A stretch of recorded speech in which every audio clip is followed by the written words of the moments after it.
Karl Marx nació en Treveris en 1818. Proveniente de la izquierda hegeliana, planteó la unión de teoría y práctica para transformar el mundo. Expuso que la naturaleza de los individuos depende de las condiciones materiales. Las instituciones políticas, religiosas y legales, así como las ideologías por medio de las que los hombres comprenden el mundo en que viven, su lugar en él y su propio ser, están condicionados por la base económica de la sociedad. Por eso el hombre solo podrá realizarse plenamente en una sociedad verdaderamente racional y libre.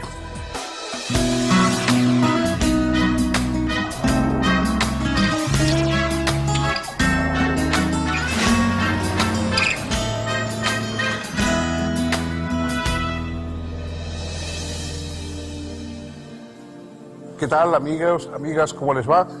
Bienvenidos. Vamos a iniciar otra excursión por el orbe del pensamiento filosófico. Hoy vamos a hablar de un pensador que tuvo una suerte que rara vez suelen tener los filósofos. No solamente fue leído por unos cuantos, no solamente tuvo unos discípulos, no solamente tuvo una influencia de círculos académicos, sino que fue el promotor y el iniciador de un enorme movimiento de masas que trastocó la historia de grandes países europeos y que hoy todavía sigue siendo muy influyente en nuestro mundo. Carlos Marx fue un judío nacido en Treveris que fundamentalmente se dedicó a un estudio económico de la sociedad de su época. Antes también había estudiado efectivamente a los filósofos materialistas griegos de la antigüedad, Epicuro, Demócrito, y vivió en gran parte de su vida ganándose el sustento como periodista, y fue verdaderamente un periodista extraordinario. Tiene su fuerza, su ironía, su sentido despiadado del realismo cuando hace crónicas del mundo, es verdaderamente atractivo. Más allá de sus otras doctrinas, si uno lee libros como El 18 Brumario de Luis Bonaparte o otras crónicas de la actualidad de su época, siente toda la fuerza de un periodista de investigación, como se diría hoy, verdaderamente notable. El pensamiento de Marx se podría quizá resumir en una proposición, en una frase sobre uno de los filósofos que le estudió, Ludwig Feuerbach. Hizo un estudio con unas tesis sobre Feuerbach muy breves, y una de esas tesis, la número 11, que es la que ha llegado a ser más célebre, dice: los filósofos hasta hoy han tratado de comprender el mundo, pero lo que se trata es de transformarlo. Quizá eso es el resumen del impulso filosófico de Marx. No quiso simplemente comprender el mundo, sino transformarlo, pero naturalmente sabía que no se puede transformar la realidad sin haberla comprendido primero. Este es el planteamiento. A partir de esto, Carlos Marx desarrolló un pensamiento complejo y de un impacto histórico extraordinario. Si siguen ustedes con nosotros, vamos a hacer un resumen de toda esa historia.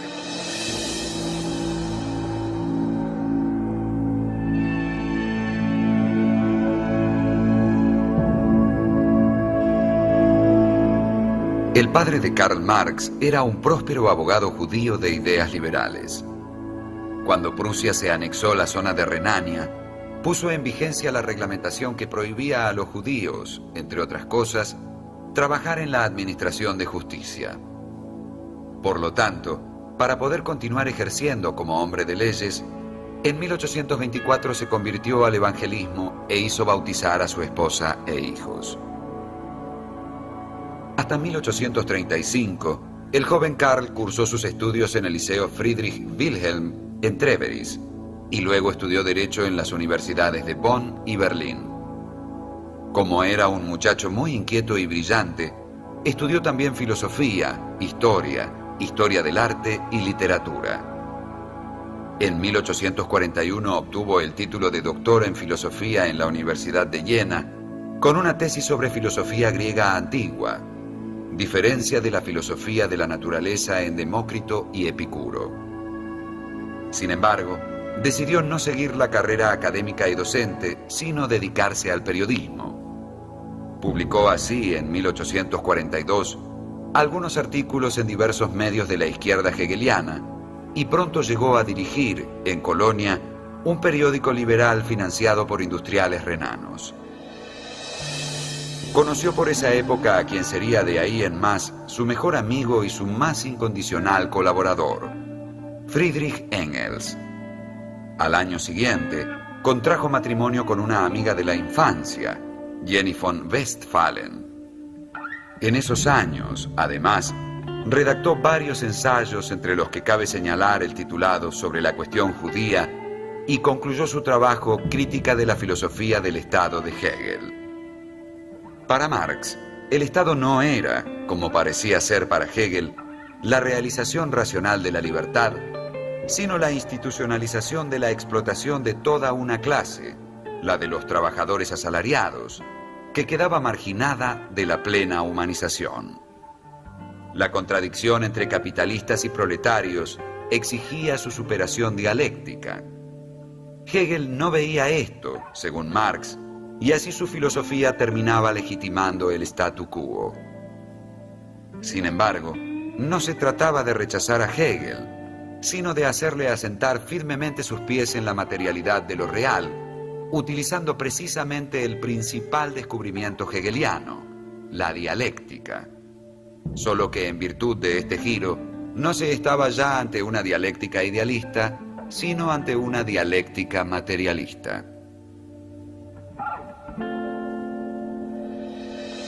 Los materialismos de la antigüedad, el materialismo de un Demócrito, de un Epicuro, de un Lucrecio, eran materialismos, digamos, en el sentido científico, es decir, se explicaban que todo está hecho de átomos, que la realidad no tiene espíritu, sino que todo es cuerpo y cosas por el estilo. Pero no se introducían en el campo de lo histórico. El materialismo de Marx parte efectivamente de estos materialistas clásicos de la antigüedad, pero introduce la dimensión histórica. Lo importante no es solamente que todo el mundo es material, que todo el mundo está hecho de átomos y de cuerpos, es decir, que no hay elementos de espíritu sobrenaturales en la realidad, pero es que esto también influye en la historia. También los pueblos, las sociedades, el mundo, digamos, en que vivimos, está basado en condiciones materiales. Normalmente ponemos los ideales, las grandes palabras, las virtudes, la justicia, los más elevados sentimientos por encima de la realidad y no nos damos cuenta de que son, piensa Marx, las condiciones materiales las que determinan realmente las sociedades. Los seres humanos vivimos de acuerdo con nuestras posibilidades tecnológicas, de acuerdo con las desigualdades económicas, es decir, con la jerarquía que da el hecho de que unos posean y otros tengan que trabajar para los que poseen y para su subsistencia.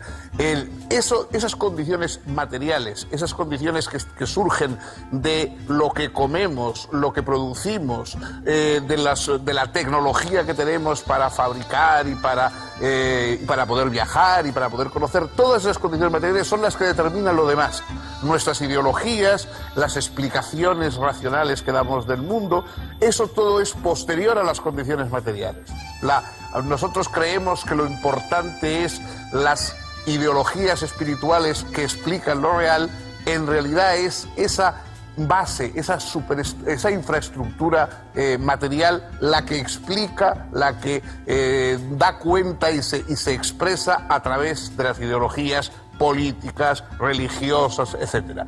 Es una subversión, en el sentido estricto del término, es darle la vuelta a las cosas y decir, si queremos comprender el mundo, tenemos que comprender, no escuchar a los ideólogos, sino comprender la materialidad de las relaciones económicas, tecnológicas, etcétera, en la que viven los pueblos. Comprendiendo esa realidad es lo que vemos, la verdad de la sociedad. La verdad de las sociedades no está en su ideología, en el discurso, a veces autocomplaciente, que tienen sobre sí mismas, sino en sus relaciones económicas, sociales, tecnológicas, etc. Este fue la gran vuelta, dar la vuelta a las cosas que realizó el pensamiento de Marx. En 1844, Marx se instaló con su esposa en París, donde intentó vivir de sus colaboraciones periodísticas a diversos periódicos y revistas. Comenzó a estudiar a fondo a los economistas clásicos ingleses y se contactó con la llamada Liga de los Justos, una sociedad comunista secreta, así como con diferentes reuniones obreras. Marx encontró gran afinidad entre sus propias opiniones y las doctrinas de los comunistas, que cuestionaban radicalmente al sistema capitalista y proponían la propiedad común de los medios de producción. En esos años escribió sus manuscritos económico-filosóficos, que permanecerían inéditos por casi 90 años. En ese texto, Marx denunció la naturaleza alienada del trabajo bajo el capitalismo, contrastándola con la idea de una sociedad posible en la que los hombres pudieran desarrollarse libremente en un marco de producción cooperativa. Se relacionó también con los anarquistas y escribió, junto con Engels, un libro que fue publicado en 1845 y que cuestionaba el mundo académico alemán de esa época, La Sagrada Familia. Marx colaboraba en un semanario en lengua alemana, de tendencia netamente antiprusiana, que se publicaba en París. Cuando el gobierno de Prusia, molesto ante las críticas de que era objeto, solicitó al Ministerio de Interior francés que tomara medidas para acabar con esa publicación, todos los columnistas y periodistas del semanario vieron sus visas revocadas. Entre ellos, Marx. Expulsado de Francia, se dirigió a Bruselas. Redactó allí sus famosas tesis sobre Feuerbach, la más famosa de las cuales dice: los filósofos no han hecho más que interpretar de diversos modos el mundo. De lo que ahora se trata es de transformarlo. También escribió entonces La ideología alemana, libro que fue conocido después de su muerte. Explicaba allí que la naturaleza de los hombres depende de condiciones materiales. Las instituciones e ideologías mediante las cuales los hombres regulan sus relaciones, se comprenden a sí mismos y entienden el mundo en el que viven, están condicionadas por la base económica de la sociedad. Por lo tanto, según Marx, los hombres solo podrán realizarse plenamente en una sociedad libre y racional. Ahora bien, en la sociedad capitalista, grandes sectores de la población son relegados a condiciones inferiores de vida en nombre del principio de la división del trabajo. Esto significa que, en términos hegelianos, la sociedad capitalista carecía de realidad racional. En 1847, Marx dio a conocer su Miseria de la filosofía, obra en la que respondía polémicamente a la filosofía de la miseria del anarquista Pierre-Joseph Proudhon. Ese mismo año fundó, junto con Engels, la Sociedad de Obreros Alemanes de Bruselas.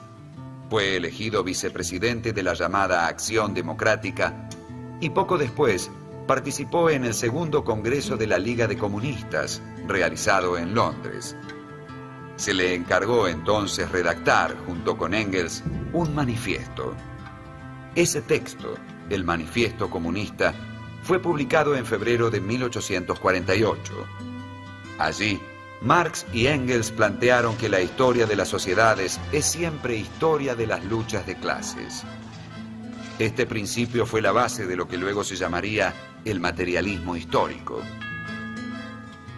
En 1849, Marx publicó Trabajo asalariado y capital, y también un artículo sobre la historia del Imperio prusiano que tuvo como consecuencia su inmediata expulsión del territorio alemán. Marx se instaló entonces con su familia en Londres. Como inmigrante irregular, no podía acceder a un trabajo estable, y su única posibilidad de subsistencia consistía en escribir artículos para diversos periódicos. Si bien tuvo algún éxito en ese campo, se trataba de un trabajo bastante mal pago, y la situación económica de la familia Marx se convirtió en francamente mala. 3 de sus hijos fallecieron en esos años, y la salud de su esposa y la suya propia se deterioraron irreversiblemente. En realidad, solo pudo sobrevivir gracias a las ocasionales ayudas económicas del buen Engels. Sin embargo, Marx no dejó de estudiar y producir. Entre otras cosas, mejoró su dominio del inglés y el francés y aprendió español y ruso. Todos los días concurría a la biblioteca del Museo Británico y allí leía y escribía. En 1850 publicó Las luchas de clases en Francia y en 1852 El 18 Brumario de Luis Bonaparte. También por entonces concibió el proyecto de elaborar una crítica de la economía política clásica. Debido a sus problemas financieros, familiares y de salud, el trabajo fue mucho más lento de lo que en principio él había previsto. En 1859 publicó, como primera parte del trabajo proyectado, su contribución a la crítica de la economía política, obra que tuvo una buena recepción y en la que Marx expone que el estadio histórico que denominamos capitalismo debe ser superado en virtud de su radical irracionalidad. Es claro que dicha irracionalidad debía aún ser probada con claridad. A ello se dedicaría la continuación de este texto, un estudio pormenorizado sobre el capital.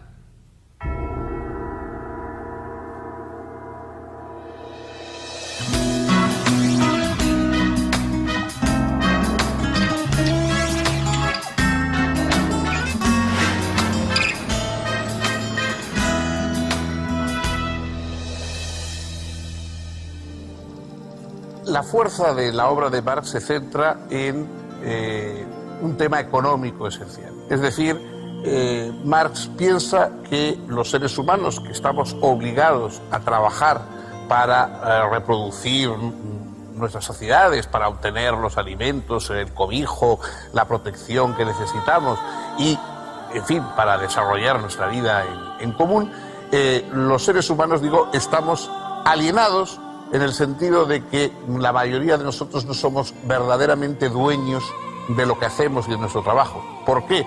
Porque hay una distribución socialmente injusta. Hay un mundo de poseedores del capital, de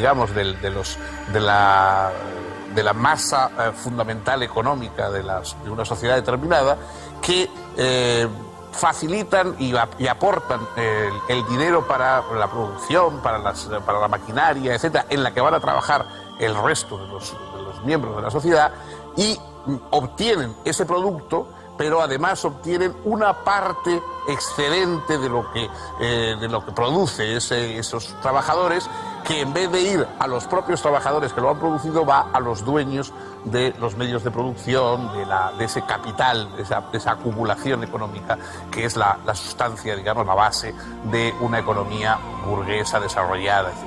Es decir, que el dueño del capital obtiene naturalmente lo que ha invertido en el trabajo, en pagar y costear el trabajo de los demás, pero también una plusvalía, una cantidad excedente superior que le permite ir acumulando cada vez más, mientras que los trabajadores nunca llegan a ser dueños plenamente de lo que están haciendo, de lo que están construyendo, etcétera, etcétera.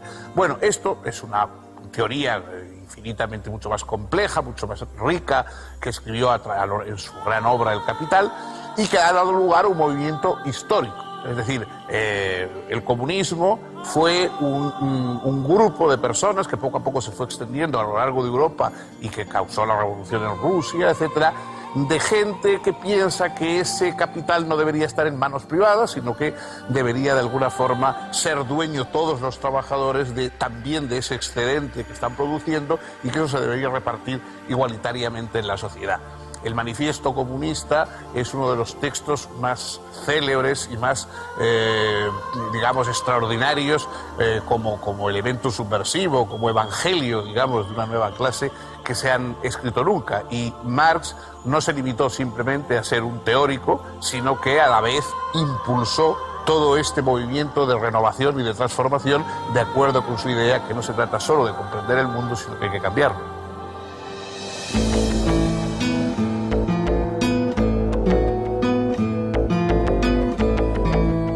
El estudio sobre el capital, proyectado por Marx como continuación de sus contribuciones a la crítica de la economía política publicadas en 1859, se fue demorando por diferentes motivos. Por un lado, Marx dedicó varios años a redactar un voluminoso estudio sobre las diferentes teorías de la plusvalía, o sea, de la ganancia capitalista.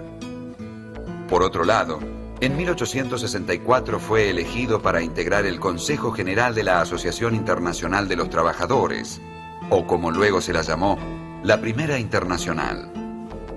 Esta actividad le insumió enormes esfuerzos. De hecho, Marx fue el autor de casi todos los documentos elaborados por ese organismo. Se opuso allí a los anarquistas, sosteniendo la necesidad de que los obreros adoptasen formas efectivas de acción sin excluir la constitución de un partido político. Finalmente, en 1867, bajo el título de El Capital, Crítica de la Economía Política, libro primero, Marx publicó su demorado análisis del proceso de producción capitalista. El texto tuvo un éxito inmediato y arrollador, y pronto fue traducido a diferentes idiomas. Según Marx, la riqueza no es producida por el capital, sino por el trabajo humano. Lo que origina la ganancia capitalista no es otra cosa que la explotación de los obreros. Lo original del enfoque radica en la aplicación del método dialéctico a la economía política. Allí donde los economistas clásicos ven relaciones entre mercancías, Marx descubre relaciones sociales, es decir, relaciones entre personas. El mismo valor de cambio de las diversas mercancías deriva del tiempo de trabajo social necesario para producirlas. El uso del dinero y la cuantificación del valor de los artículos sugiere lo que Marx llama fetichismo de la mercancía, y que consiste en adjudicar a las cosas valores como si fuesen sus propiedades naturales, olvidando que toda valorización se resuelve en las mutuas relaciones de los seres humanos como productores y permutantes de bienes. Esa falsa conciencia que no ve más que relaciones entre cosas encuentra una particular expresión en la cosificación y venta de la fuerza de trabajo. En este simple hecho de considerar la fuerza de trabajo como una mercancía entre otras, que puede ser comprada y vendida en el mercado, consiste la explotación capitalista. Al vender su fuerza de trabajo, el asalariado recibe a cambio una cantidad de dinero igual al costo de su subsistencia y de otras necesidades que pueden variar históricamente. El propietario de los medios de producción paga esa suma y adquiere el derecho de utilizar la fuerza de trabajo del obrero, apropiándose del excedente de valor creado. Si, digamos, la mitad de la jornada de trabajo corresponde al valor de los productos necesarios para reproducir la fuerza de trabajo, la otra mitad es trabajo no pagado y apropiado por el empresario. Marx muestra que la producción de la plusvalía en el capitalismo solo es apropiación de trabajo no pagado. Ese trabajo excedente no pagado se va acumulando una y otra vez por la clase capitalista en forma expansiva. De hecho, el capitalismo puede ser definido como un sistema en el que el único objeto de la producción es aumentar sin límite tal acumulación de capital, en vez de satisfacer las necesidades de la comunidad. Aquí se encuentra precisamente la esencial irracionalidad del sistema capitalista que Marx revela. A partir de 1869, Engels pudo asegurar a Marx una renta anual fija para que pudiera despreocuparse del dinero. No obstante, su pésima salud y las muertes de su esposa y su hija mayor oscurecieron sus últimos años. Falleció en Londres el 14 de marzo de 1883. Poco antes, refiriéndose a quienes pretendían hablar en su nombre y representar su pensamiento como si éste fuese algo fijo y acabado, había declarado a Engels: «Yo, desde luego, no soy marxista». Los 2 volúmenes siguientes de El Capital habían sido terminados por Marx en los años inmediatamente siguientes a la aparición del primero, pero, sin embargo, siguió corrigiéndolos hasta su muerte. Sería luego Engels quien los revisaría y publicaría póstumamente. El libro segundo apareció en 1885 y el libro tercero en 1894.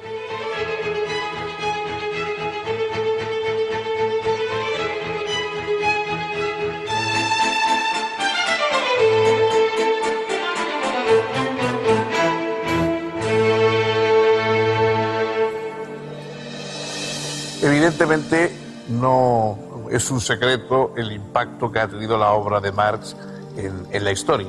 El marxismo no es simplemente una filosofía, sino que es a la vez una fuerza social transformadora y a veces también una coartada pues para movimientos totalitarios, autocráticos, etcétera, que con un revestimiento ideológico proporcionado por Marx, pues lo que han descubierto o inventado es nuevas tiranías burocráticas sobre los pueblos. En cualquier caso, pocas personas, pocos individuos han tenido una influencia personal tan extraordinaria como Marx en la historia, por lo menos desde luego en la historia contemporánea, yo creo que ninguno. Su obra ha sido discutida por los economistas, ha sido discutida también por las repercusiones prácticas que ha tenido al llevarse a cabo en algunos países. Ha habido, digamos, desajustes fundamentales. Marx estaba convencido de que la verdadera revolución solo podía darse en los países desarrollados, burgueses desarrollados, y él esperaba la revolución en Inglaterra o la esperaba en Alemania, y entonces fue en la atrasadísima Rusia, que era el país, digamos, en donde precisamente no existía burguesía, sino lo que existía era un campesinado y un movimiento, digamos, unos aristócratas gobernando a campesinos, y ahí fue precisamente donde surgió el movimiento revolucionario de acuerdo con más o menos con la doctrina marxista. En cualquier caso, por mucho que se discuta su obra desde el punto de vista teórico-económico, por mucho que se pueda y se deban discutir los efectos históricos que ha tenido en algunos países y obviamente digamos, la repercusión sobre la pérdida de libertades o sobre incluso el atraso en ocasiones de algunas sociedades que han querido seguir con exceso de ortodoxia el planteamiento marxista, no cabe duda de que el esfuerzo de Marx teórico fue extraordinario y sobre todo que puso sobre la mesa un problema que está ahí, sea cierto el marxismo o no. Son las condiciones materiales las que forman las sociedades. Hasta que no se transformen, mientras el mundo esté dividido entre poseedores y desposeídos, entre los que pueden aprovecharse de la necesidad ajena y los que no tienen más remedio que hacer lo que les manden si quieren sobrevivir. Mientras haya ese planteamiento, que no es un planteamiento que viene de los cielos, sino que surge de la organización de la sociedad, no se puede decir que habrá auténtica libertad en los países. Ese reto, digamos, del pensamiento marxista, más allá de que sus soluciones sean mejores o peores, sigue vigente y sigue siendo un problema a resolver por nosotros, por las personas, los ciudadanos que vivimos en él. Hoy hemos llegado aquí con esta obra tan distinguida, tan importante. El próximo día, si contamos con su anuencia, vamos a seguir con otro filósofo, con otra perspectiva.